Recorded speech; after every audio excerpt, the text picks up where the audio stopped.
Captain Marcus Blackwood had served the crown for 15 years. His loyalty was unquestionable, his dedication absolute. Every morning at dawn, he walked the same route through the palace corridors, checking security, ensuring the royal family's safety. Today felt different somehow, though he couldn't explain why. The morning started like any other. Marcus reviewed the duty roster, assigned his men to their posts, and began his rounds. The palace buzzed with its usual activity, servants rushing between chambers, ministers arriving for meetings, and the constant hum of palace life. Princess Charlotte, now 23, was known throughout the kingdom for her kindness and intelligence. She often walked through the gardens, spoke with staff members, and involved herself in charitable work. Her warm smile and genuine concern for others made her beloved by everyone who served the royal family.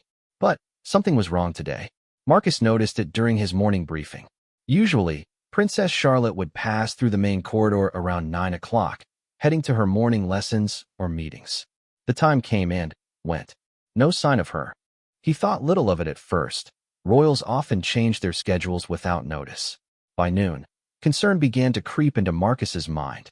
He approached Lady Margaret, the princess's personal attendant, who looked worried and distracted.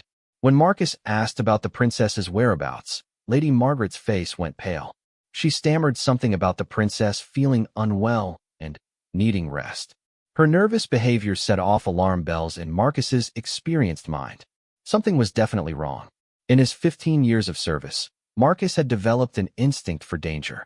The way Lady Margaret avoided eye contact, the hushed conversations between senior staff members, and the unusual number of guards posted in the East Wing all pointed to trouble. He decided to investigate quietly, without raising suspicions. Marcus began by checking the princess's usual haunts. The library was empty, though the librarian mentioned she hadn't seen Princess Charlotte in 2 days. The garden staff reported the same thing. Her favorite writing instructor said she had missed her morning session without explanation. Each conversation deepened Marcus's worry. The palace felt different as the day progressed. There was tension in the air, subtle but unmistakable.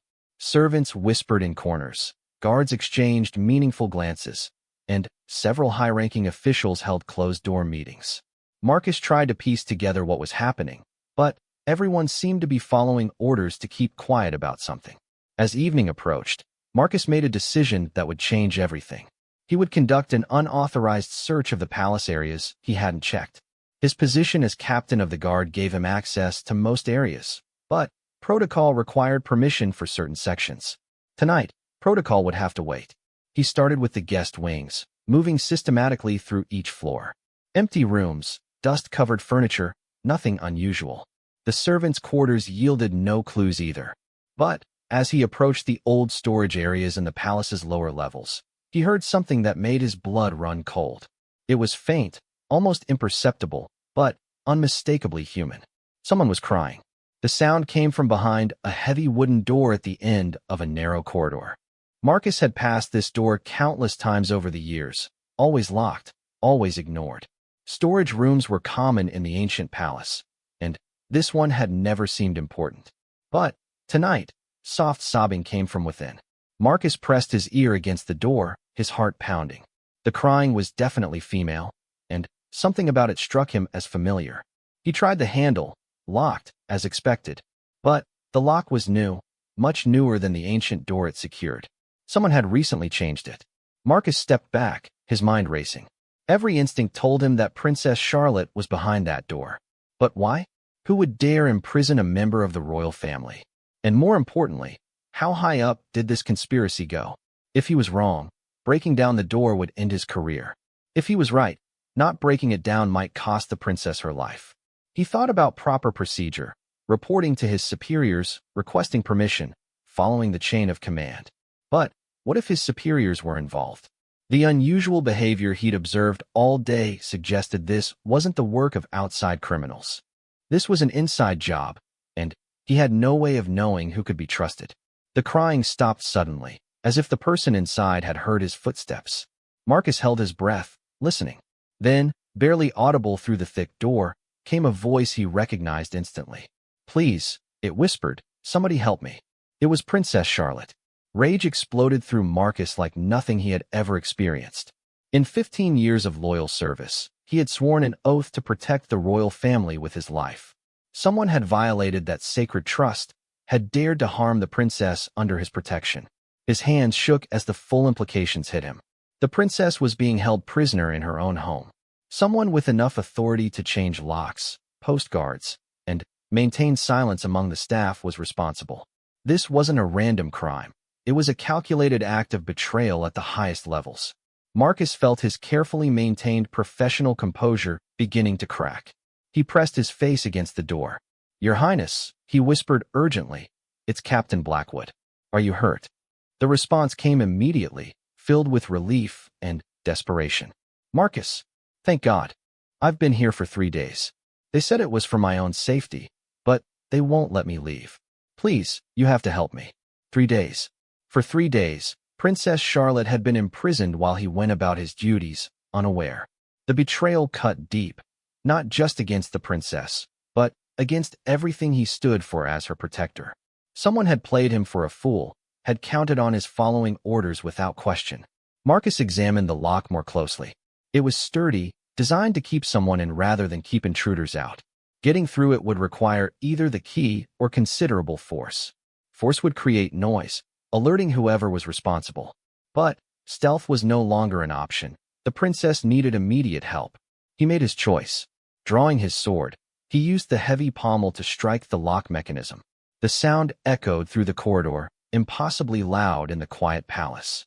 3 more strikes, and the lock gave way. The door swung open, revealing a sight that would haunt Marcus forever. Princess Charlotte sat huddled in the corner of what had once been a storage room. Someone had provided basic necessities, a bed, water, food. But it was clearly a prison.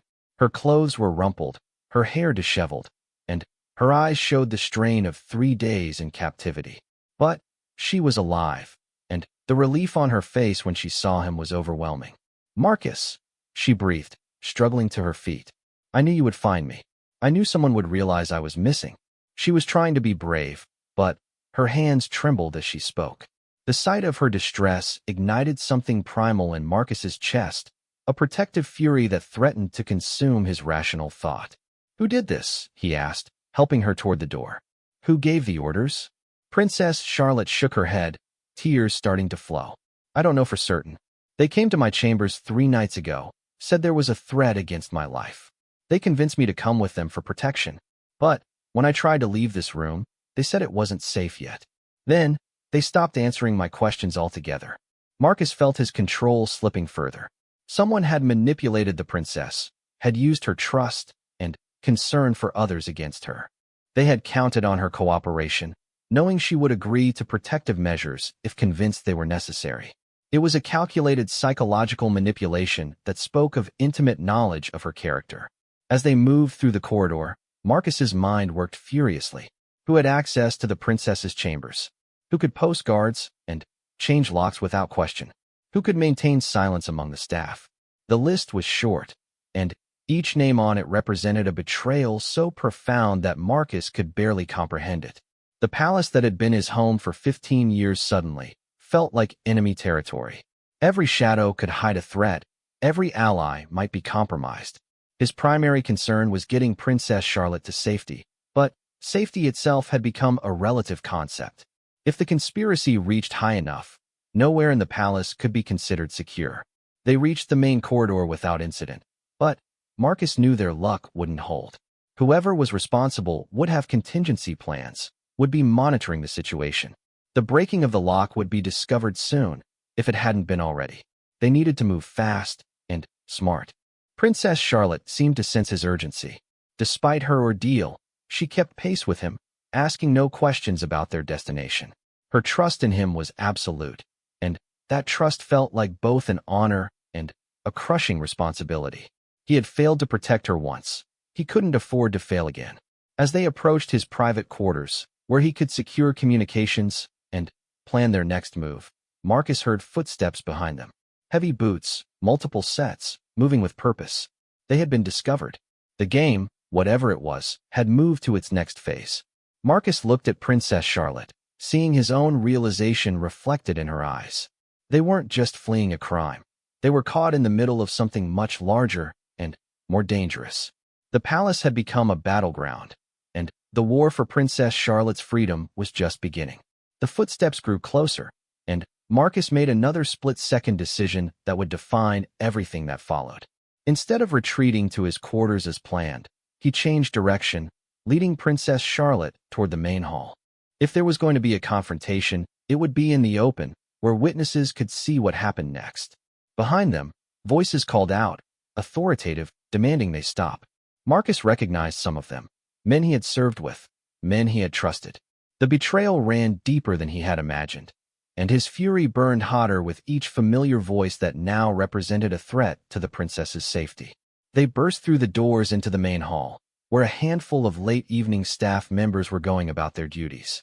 The sight of the disheveled princess and the grim-faced captain caused immediate commotion. Marcus knew this was his moment.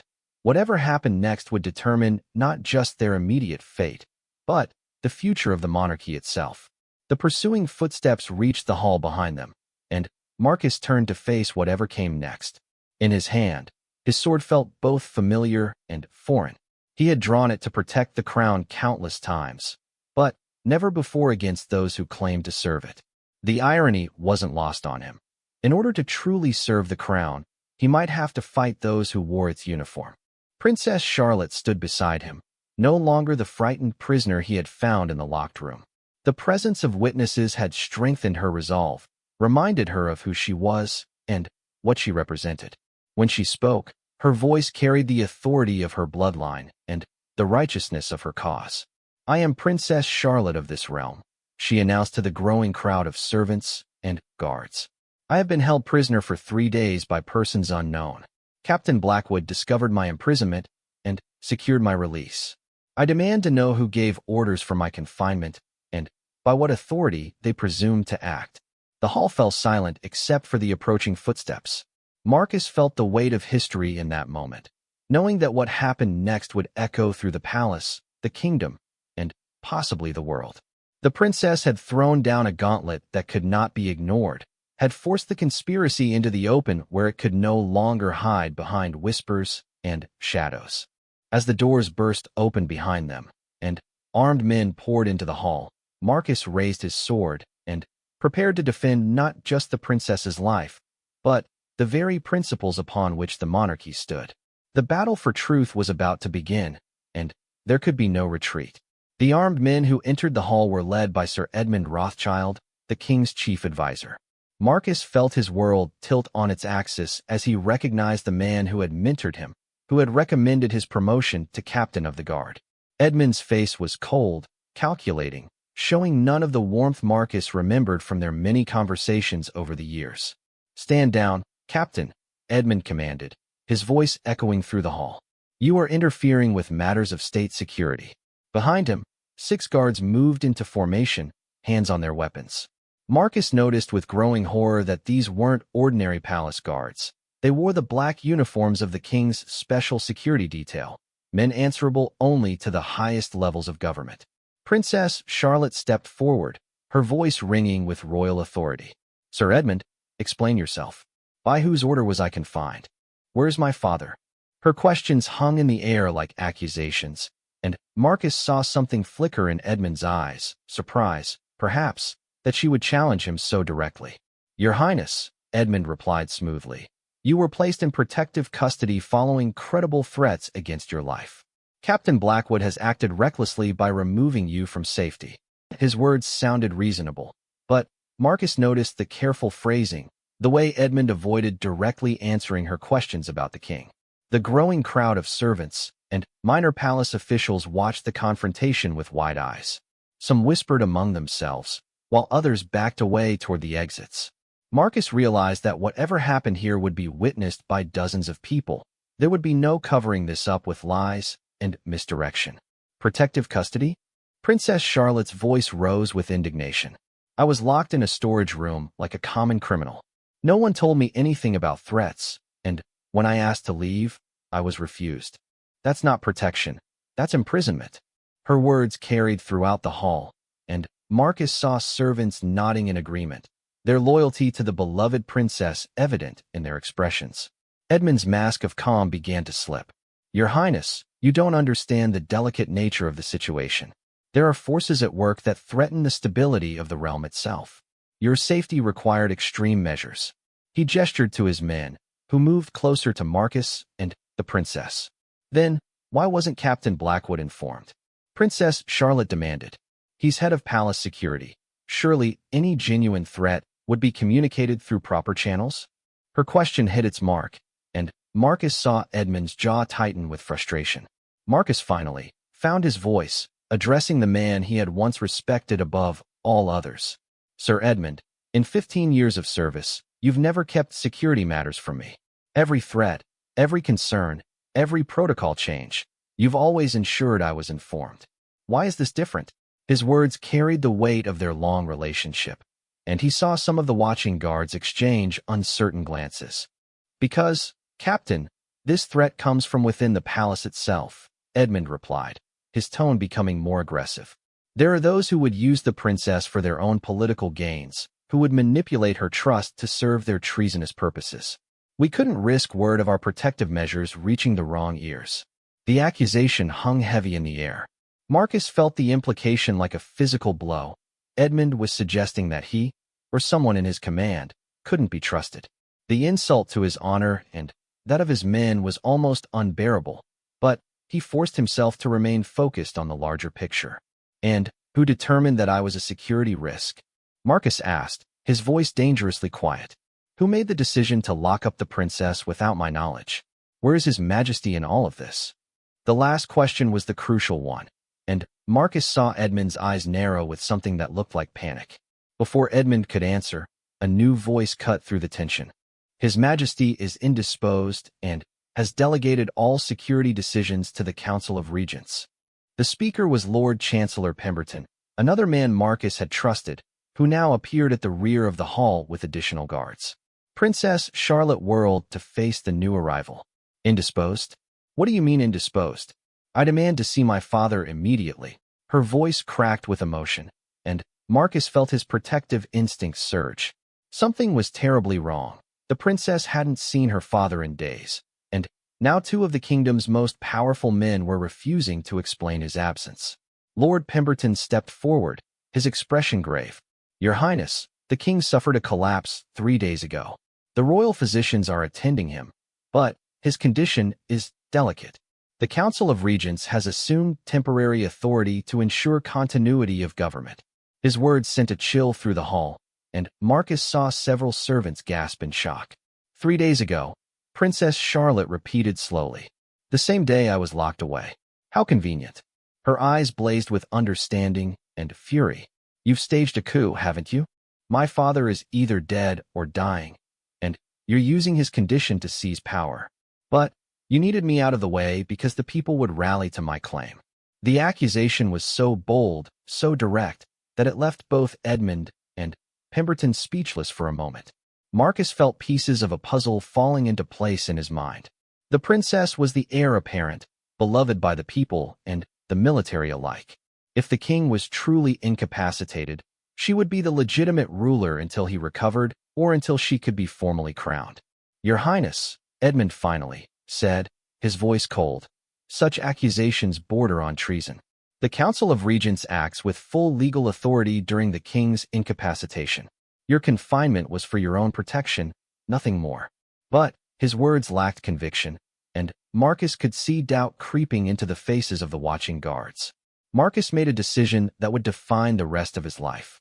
If the king is truly ill, then Princess Charlotte should be at his bedside, preparing to assume her rightful duties. The fact that you've hidden her away suggests either incompetence or conspiracy. Either way, I cannot allow it to continue." He raised his sword, not in aggression but in clear declaration of his intentions. The hall erupted in murmurs and gasps. Several of the black-uniformed guards drew their weapons, but Marcus noticed that some of the regular palace guards looked uncertain, torn between their loyalty to their superiors and their duty to the crown. The princess's presence complicated everything. She was the symbol of legitimate authority, and harming her would be an act of obvious treason. "Captain Blackwood," Lord Pemberton said, his voice heavy with assumed authority. "You are relieved of duty pending investigation. Surrender your weapon and step aside." The order was delivered with confidence, but Marcus could hear the underlying uncertainty. Pemberton was used to giving orders from behind a desk, not confronting armed men in volatile situations. "I serve the crown, not the Council of Regents," Marcus replied firmly. "Until I receive orders from the rightful monarch, either the king or his heir, I maintain my position and my duties." His declaration sent a clear message to everyone in the hall. He was choosing sides, and he was choosing Princess Charlotte. Princess Charlotte stepped beside him, her bearing regal despite her disheveled appearance. "I am the heir to this throne. If my father is truly incapacitated, then I am the rightful regent until he recovers. I demand that these men stand down and that I be allowed to see my father immediately." Her voice carried absolute authority, the authority of bloodline and birthright. The standoff stretched taut like a bowstring. Marcus could see the calculations running behind Edmund's eyes. How many guards were loyal to him versus loyal to the princess? How much violence he was willing to risk? How many witnesses could be silenced? The political implications were staggering, but so was the human cost. One of the regular palace guards, a young man named Thomas whom Marcus had trained personally, stepped forward from the crowd. "Captain," he said, his voice shaking but determined, "my oath was to protect the royal family. If Princess Charlotte is in danger, then I stand with you." The declaration sent ripples through the other guards, and Marcus saw several more straighten their shoulders and move closer to his position. Edmund's face darkened with rage. "Sergeant Thomas, you are also relieved of duty. Any man who supports this insubordination will face court-martial and execution for treason." His threat was meant to cow the guards into submission, but it had the opposite effect.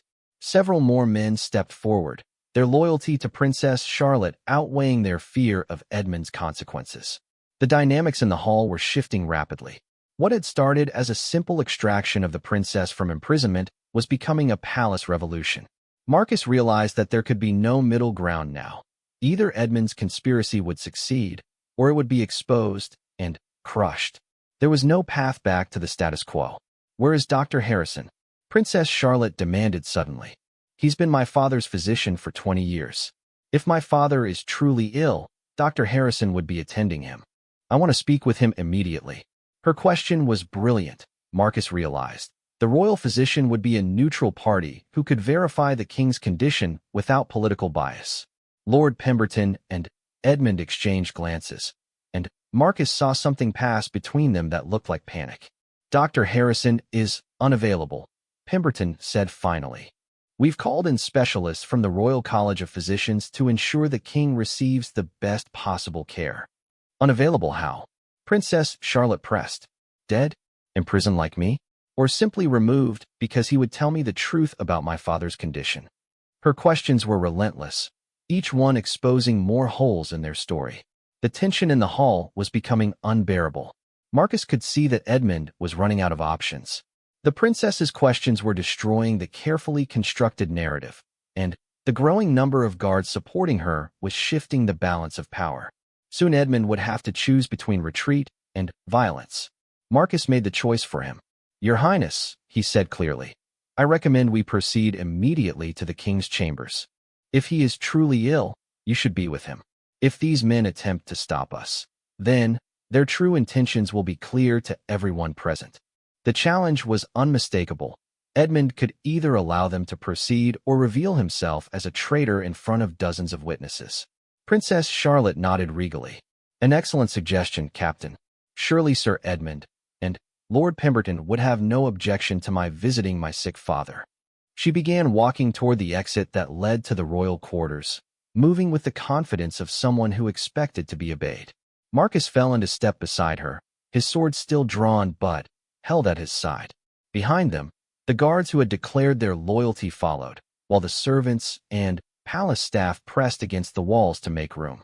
The procession moved with deadly purpose through the corridors Marcus had walked thousands of times, but which now felt like a battlefield. Edmund's voice rang out behind them, harsh with desperation. "Stop them.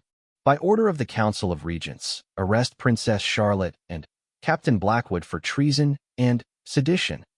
The command echoed through the hall, but Marcus noted that only some of the black uniformed guards moved to obey. The regular palace guards remained frozen, torn between competing authorities. Princess Charlotte didn't even slow down. "Let them come," she said quietly to Marcus. "Every person in this palace will see what these men are willing to do to maintain their illegal power grab. Sometimes truth needs witnesses." Her courage was absolute, and Marcus felt humbled to serve beside her. They reached the corridor leading to the royal quarters, but found their path blocked by more guards, these ones unfamiliar to Marcus, clearly brought in from outside the palace. Their uniforms were different, their bearing that of mercenaries rather than loyal soldiers.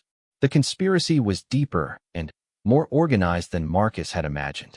The leader of these new guards, a scarred man with cold eyes, stepped forward. "That's far enough," he said, his hand on his sword. "Turn around and return to the main hall. This is your only warning." The threat was clear, and Marcus realized that Edmund was prepared to use violence after all. Princess Charlotte faced the mercenary with royal dignity. "I am Princess Charlotte, heir to this throne. Stand aside and allow me to pass, or be marked as a traitor to the crown." Her words carried the weight of generations of royal authority, but the mercenary remained unmoved. "I don't take orders from prisoners," he replied with a sneer. "You're coming with us, Your Highness, whether you cooperate or not." He gestured to his men, who began to advance with drawn weapons. Marcus stepped in front of the princess, his sword now raised and ready. "You'll have to go through me first," he said calmly. Behind him, Sergeant Thomas and the loyal palace guards drew their own weapons, the sound of steel ringing through the corridor. The battle lines were drawn. On one side, the legitimate heir to the throne and those sworn to protect her. On the other, a conspiracy of ambitious men willing to use violence to maintain their illegal grab for power. The palace that had been Marcus's home was about to become a war zone, and the future of the kingdom hung in the balance. As the two forces faced each other in the ornate corridor, Marcus felt the weight of history pressing down on him. Kings and queens had walked these halls for centuries, had built traditions and institutions that were now under threat.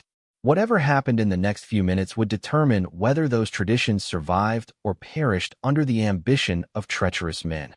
The princess's hand briefly touched his shoulder, a gesture of thanks and solidarity that gave him strength. Whatever came next, he would face it with honor. The oath he had sworn 15 years ago was about to be tested in the crucible of combat, and he would not be found wanting. The first clash came without warning. The scarred mercenary lunged forward, his blade aimed at Marcus's heart. Years of training took over as Marcus parried the strike, his sword meeting the attackers with a ringing clash that echoed through the marble corridors. Behind him, he heard Princess Charlotte gasp, but she held her ground, refusing to retreat even as violence erupted around her. Sergeant Thomas engaged two mercenaries simultaneously, his younger reflexes serving him well as he ducked under a vicious swing and countered with a thrust that found its mark. The corridor filled with the sounds of combat, steel on steel, grunts of effort, and the scrape of boots on polished stone. Blood began to stain the ornate carpets that had witnessed centuries of royal ceremonies. Marcus fought with controlled fury, each strike precise and deadly. These weren't fellow soldiers driven by duty. They were hired killers, men who would murder a princess for gold. His blade found gaps in their defenses, punishing their arrogance with brutal efficiency. The scarred leader was skilled, but his technique was crude compared to Marcus's 15 years of elite training. The battle was fierce, but brief. The mercenaries had expected easy victims, perhaps frightened civilians who would surrender at the first show of force. Instead, they faced the kingdom's finest warriors defending their rightful sovereign. Within minutes, for mercenaries lay dead or dying, while the rest retreated in confusion and pain. Marcus wiped blood from a shallow cut on his cheek, his breathing heavy but controlled. Around him, the loyal guards tended to minor wounds and checked on their fallen enemies. The corridor looked like a battlefield, its beauty marred by the violence that treachery had forced upon them. Princess Charlotte surveyed the carnage with steady eyes, her royal composure intact despite the horror she had witnessed. "Is everyone alive?" she asked, Her concern for the men who had risked their lives for her evident in her voice. Marcus felt a surge of pride. This was what true leadership looked like, thinking of others even in the midst of crisis. 2 wounded, none seriously, Sergeant Thomas reported. The mercenaries got the worst of it. Those still breathing are in no condition to fight. He prodded one of the injured attackers with his boot, eliciting a groan of pain. The reality of their situation was sinking in. They had just fought and killed men in the palace corridors, an act that would have consequences regardless of its justification. "We need to reach my father quickly," Princess Charlotte said, stepping over the debris of battle. "Word of this fight will spread, and Edmund will send reinforcements. Our window of opportunity is closing." Her tactical thinking impressed Marcus. She understood that their small victory was meaningless if they couldn't capitalize on it quickly. They pressed forward through the royal quarters, moving with urgency, but caution. The corridors here were different from the rest of the palace, more intimate, decorated with personal touches that reflected the royal family's private life. Portraits of ancestors gazed down from the walls, their painted eyes seeming to judge the violence that had invaded their sanctuary. As they approached the king's chambers, Marcus noticed the unusual number of guards posted at strategic points. These weren't palace guards, or even mercenaries. They wore the uniforms of the Royal Medical Corps, but their bearing and positioning suggested military rather than medical training. The conspiracy had planted its people throughout the palace infrastructure. "Medical guards?" Princess Charlotte whispered, her voice tight with suspicion. "My father has never required armed medical staff before." She was right, of course. The presence of armed men disguised as medical personnel suggested that whatever was happening in the king's chambers was far from routine medical care. Marcus studied the positions and numbers of these disguised guards. There were at least 8 that he could see, probably more positioned where they couldn't be observed. A direct assault would be costly, possibly fatal, and would certainly alert the rest of the conspiracy to their location. They needed a different approach. "Your Highness," Marcus said quietly, "there's a service entrance to the royal chambers through the old siege tunnels. It's not commonly known, but it would allow us to bypass these guards and enter directly into your father's sitting room." The tunnels were a relic of more dangerous times, when the palace had needed hidden escape routes during attacks. Princess Charlotte's eyes lit with understanding. "The entrance is through the wine cellar, isn't it? Father showed me when I was 12, said every royal should know the secret ways of their own castle." Her knowledge of the hidden passages could be their salvation. If the conspirators didn't know about them, they would have left them unguarded. They retraced their steps, moving carefully to avoid the areas where they might encounter more resistance. The wine cellar was in the palace's lower levels, far from the main corridors where fighting might have been expected. As they descended the stone steps, the temperature dropped, and the air grew thick with the scent of aging wine and damp stone. The cellar was vast, filled with racks of bottles that represented decades of royal celebration and diplomacy. Marcus had been here before, but only for official inspections. Now, seeing it through the princess's eyes, he noticed details he had missed, scratches on certain stones that marked hidden mechanisms, wine racks that were slightly different from the others. Princess Charlotte led them to a section of the wall that looked identical to every other section. She pressed a sequence of stones, and Marcus heard the soft click of an ancient mechanism engaging. A section of the wall swung inward, revealing a narrow tunnel that disappeared into darkness beyond the reach of their torches. "The tunnel runs directly under the palace foundations," she explained as they prepared to enter. "It comes up behind a tapestry in Father's sitting room. When I was a child, I used it to spy on his meetings." The admission brought a smile to Marcus's face despite their dire circumstances. It was exactly the kind of thing a curious princess would do. The tunnel was cramped and dusty, clearly unused for years. They moved single file, Princess Charlotte in the lead since she knew the way, followed by Marcus, then the loyal guards. The stone walls were cold and damp, and more than once Marcus had to duck to avoid hitting his head on low-hanging stones. As they progressed, faint sounds reached them through the stone, voices, footsteps, the general noise of a palace under unusual activity. But there was something else, something that made Marcus's blood run cold. From somewhere ahead came the sound of labored breathing, weak and irregular. Someone was very ill or dying. Princess Charlotte had heard it too. Her pace quickened, and Marcus could sense her growing desperation. The sound they were hearing could be her father, could be the king fighting for his life, while conspirators decided the kingdom's future. Every second of delay might be a second too long. The tunnel began to slope upward, and soon they could see a faint light ahead, the entrance to the king's chambers. Princess Charlotte paused at the end, listening carefully before pressing the mechanism that would open the hidden door. Beyond it, they could hear voices, hushed, urgent, conspiratorial. "The old man can't last much longer," someone was saying. "The physician says tonight, tomorrow at the latest." The voice was unfamiliar to Marcus, but the callous tone made his anger flare. They were discussing the king's death like a business transaction. "Good," came another voice, this one belonging to Lord Pemberton. "Once he's gone, we can announce Princess Charlotte's tragic accident during the unrest.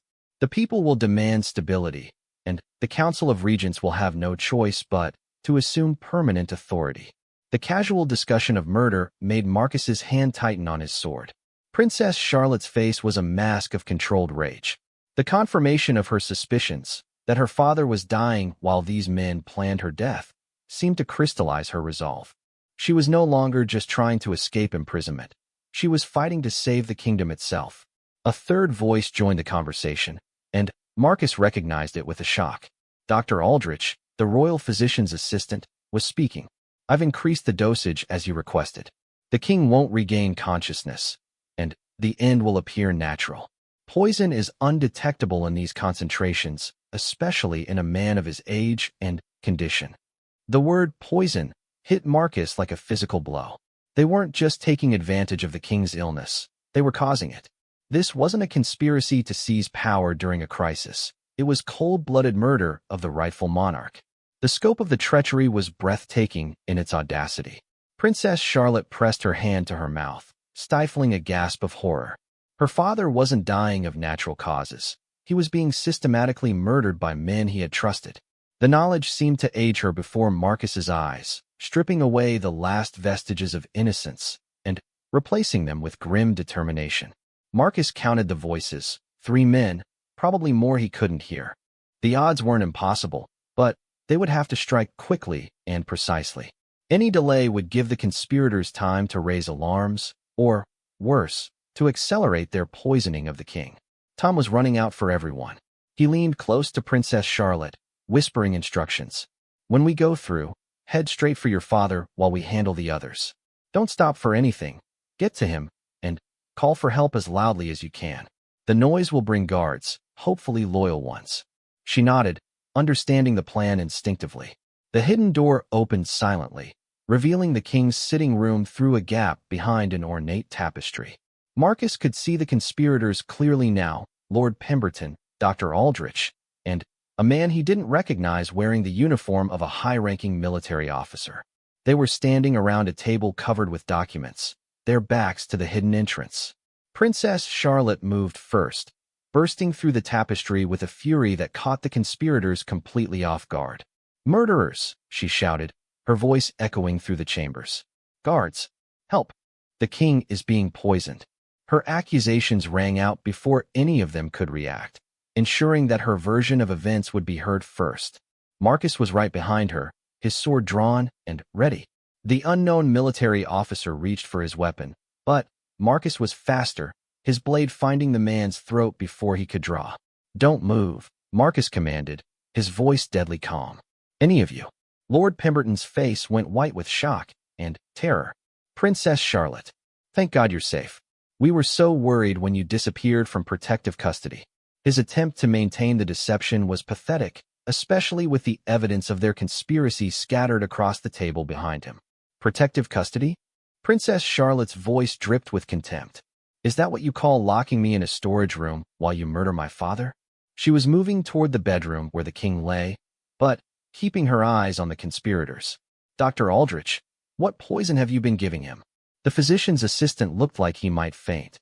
Caught between his co-conspirators and the rightful heir, he seemed to realize that his best chance of survival lay in confession.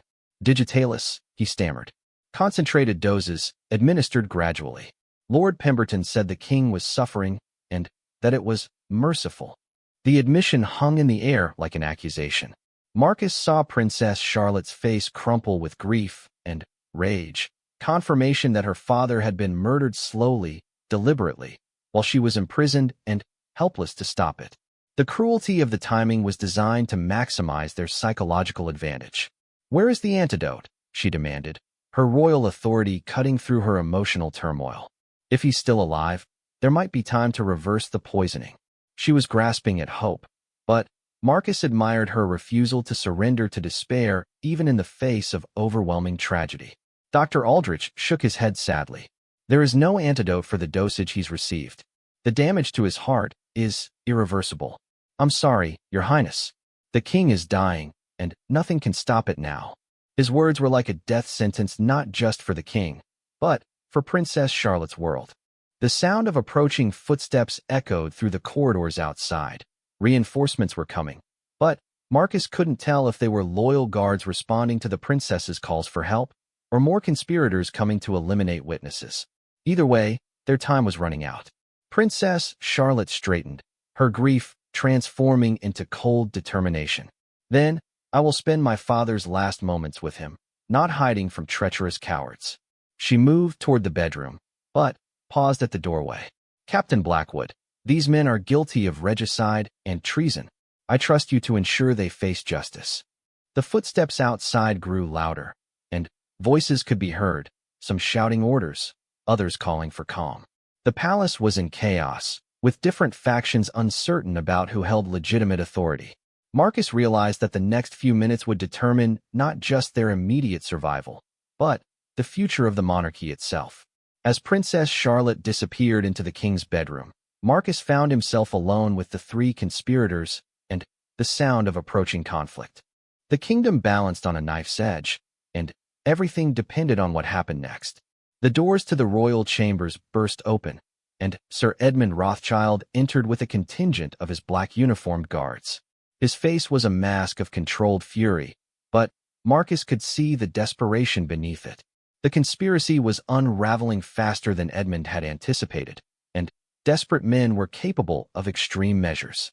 "Captain Blackwood," Edmund said, his voice carrying false authority, "you are under arrest for kidnapping, treason, and sedition. Release the princess immediately and surrender your weapon." Behind him, the guards raised their weapons, but Marcus noticed their uncertainty. The sight of Lord Pemberton and the others held at sword point complicated the narrative Edmund was trying to maintain. From the bedroom came Princess Charlotte's voice, broken with grief, but still carrying royal command. "My father lives, but barely. Dr. Aldrich has confessed to poisoning him on orders from the Council of Regents. Sir Edmund, you and your co-conspirators are guilty of regicide and will answer for your crimes." Her words echoed through both chambers, ensuring that everyone present heard the accusation clearly. Edmund's carefully constructed facade finally cracked. "Lies and delusions," he snarled. "The princess has been traumatized by her captivity and doesn't know what she's saying. Dr. Aldrich, tell them the truth about the king's natural illness." But his desperate gambit failed. The physician's assistant had already chosen his side and stood silent. Marcus felt the situation reaching a breaking point. Too many armed men in too small a space, with conflicting loyalties and mounting tension. One wrong move, one nervous trigger finger, and the royal chambers would become a slaughterhouse. He had to find a way to de-escalate without surrendering the advantage they had gained. "Sergeant Thomas," Marcus called to his loyal subordinate, "send word to Colonel Harrison of the Royal Regiment. Tell him the princess requires the immediate presence of troops loyal to the crown." The order was calculated. Colonel Harrison was known throughout the palace for his uncompromising loyalty to the royal family, and his regiment was stationed close enough to reach the palace quickly. Edmund's eyes widened with alarm. The involvement of the royal regiment would shift the balance of power dramatically. His conspiracy had counted on controlling the palace's internal security, but the regiment answered directly to the crown and had no love for political maneuvering.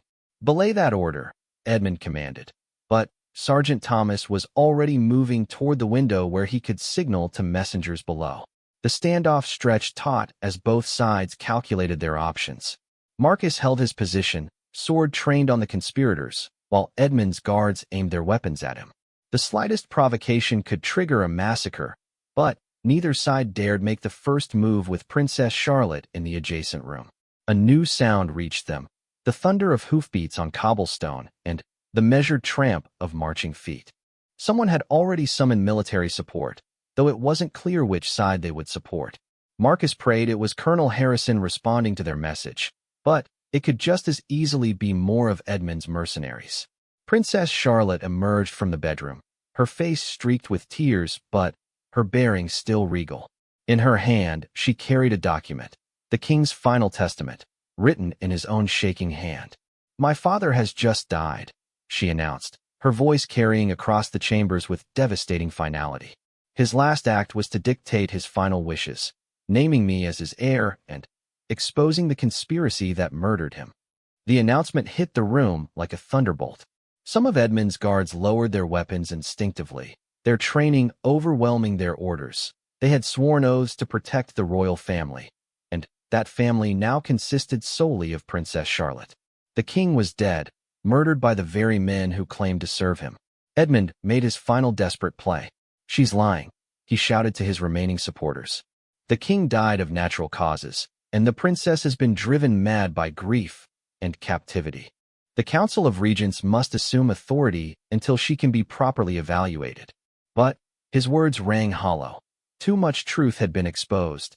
Too many witnesses had heard the confessions. Lord Pemberton tried to edge toward the door, but Marcus's blade tracked his movement. "Stay where you are," Marcus commanded.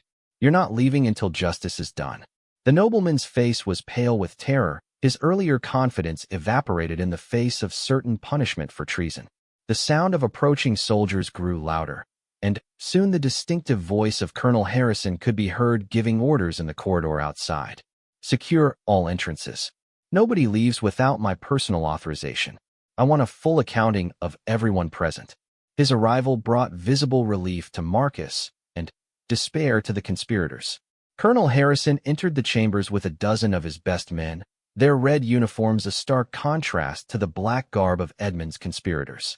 The colonel was a veteran of 30 years' service, his loyalty to the crown absolute, and his reputation for honesty legendary.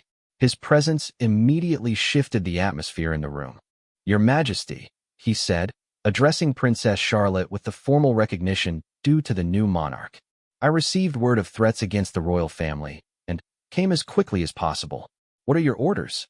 His acknowledgement of her legitimate authority was like a sword thrust to Edmund's cause. Princess Charlotte straightened, accepting the mantle of leadership that tragedy had thrust upon her. "Colonel Harrison, arrest Sir Edmund Rothschild, Lord Pemberton, Dr. Aldrich, and all their associates on charges of regicide, treason, and conspiracy. My father has been murdered, and these men are responsible." Her voice carried the weight of centuries of royal authority. The colonel's face darkened with righteous anger. "Your Majesty, it will be my honor to see justice done." He gestured to his men, who moved to surround the conspirators. Edmund's remaining supporters found themselves vastly outnumbered by soldiers whose loyalty was unquestionable. Edmund made one last desperate attempt to salvage his position. "Colonel, you're making a terrible mistake. The princess has been compromised by her ordeal and cannot be trusted to rule. The Council of Regents has legal authority during times of crisis." But his words carried no conviction. He knew his cause was lost. "Sir Edmund," Colonel Harrison replied coldly, "the only crisis here is the one you created by betraying your oath of loyalty. You will be tried by military tribunal for your crimes, and, if found guilty, you will face the full penalty of the law." The threat was clear. Treason carried a death sentence, and there were plenty of witnesses to ensure conviction. As the conspirators were secured and led away, Marcus felt the tension that had driven him for hours finally beginning to ease. The immediate crisis was over. Princess Charlotte was safe, the conspiracy exposed, and justice would be done. But the cost had been enormous. A king murdered, a kingdom thrown into chaos, and trust shattered at the highest levels of government. Princess Charlotte approached Marcus, her new authority evident in every gesture. "Captain Blackwood," she said formally, "your loyalty and courage saved not just my life, but the kingdom itself. I owe you a debt that can never be fully repaid." Her words were meant for him, but spoken loudly enough for all to hear, establishing his role in her rescue for the historical record. "Your Majesty," Marcus replied, using her new title with genuine respect. "I only did my duty as sworn. The crown comes before all else." But, privately, he felt the weight of what they had endured together, the shared danger, the mutual trust, and the knowledge that they had stood against impossible odds and prevailed. Colonel Harrison stepped forward with a practical question that highlighted the new reality. "Your Majesty, shall I secure the palace and begin investigating the full extent of this conspiracy? There may be other collaborators who need to be identified and arrested." The colonel's experience showed revolutions rarely involved only a handful of conspirators. "Yes, Colonel, but carefully," Princess Charlotte replied. "Many good people may have been deceived or coerced into cooperation. We must distinguish between the truly guilty and those who were misled." Her wisdom impressed Marcus. Even in the midst of tragedy and betrayal, she was thinking about justice rather than revenge. As the immediate crisis wound down, Marcus realized that his role was changing as well. He was no longer just captain of the guard protecting a princess. He was now the protector of a queen, with all the increased responsibility that entailed. The kingdom would need rebuilding, the government would need purging, and trust would need to be restored. The aftermath of the conspiracy would echo through the kingdom for years to come. Trials would be held, reforms would be implemented, and the story of the royal guard who discovered a princess locked away would become legend. But, for now, Marcus was content to know that duty had been served and honor preserved. Princess Charlotte, now Queen Charlotte, looked out the window at her kingdom, the weight of sudden responsibility evident in her posture. "Captain," she said quietly, "the real work begins now. Ruling justly is far more difficult than fighting for the right to rule." Her insight showed the wisdom that would make her a great monarch. Marcus moved to stand beside her, his sword still at his side, but his stance relaxed for the first time in hours. "Your Majesty, whatever challenges lie ahead, you won't face them alone. The guard serves the crown, and the crown is in worthy hands." His pledge was both professional and personal, forged in the crucible of shared danger. Outside, the sun was rising over the kingdom, its light streaming through the palace windows and illuminating the ornate chambers where so much had changed in a single night. The king was dead, the conspirators defeated, and a new reign had begun under the most dramatic circumstances imaginable. As servants began the solemn task of preparing the king's body for the state funeral that would follow, and as investigators started unraveling the full web of conspiracy, Marcus reflected on the events that had brought them to this moment. A simple patrol, a locked door, a princess's cry for help. Such small things had prevented the overthrow of legitimate government. The palace that had briefly become a battleground was returning to its normal rhythms, but with fundamental changes.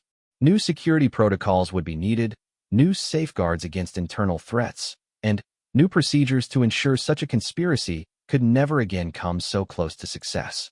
The kingdom had survived, but it had also learned painful lessons about the price of trust misplaced. Queen Charlotte turned from the window, her expression resolute despite the grief that still marked her features. The crown jewels would soon rest upon her head, the scepter in her hand, and the full weight of monarchy on her shoulders. But Marcus had no doubt she would bear that weight with honor, guided by the principles that had sustained her through the darkest hours of the conspiracy. The royal guard had lost control when he discovered the princess locked away, but in doing so, he had found something greater, the unbreakable bond between protector and sovereign, forged in loyalty and tempered in the fire of shared adversity. The palace had erupted in violence and chaos, but from that eruption had emerged a stronger monarchy and a more secure kingdom. As the first full day of Queen Charlotte's reign began, Marcus knew that history would remember this night as a turning point. Evil had been exposed, justice had prevailed, and the rightful order had been restored. The crown endured, as it always had, protected by those who understood that some duties transcended life itself.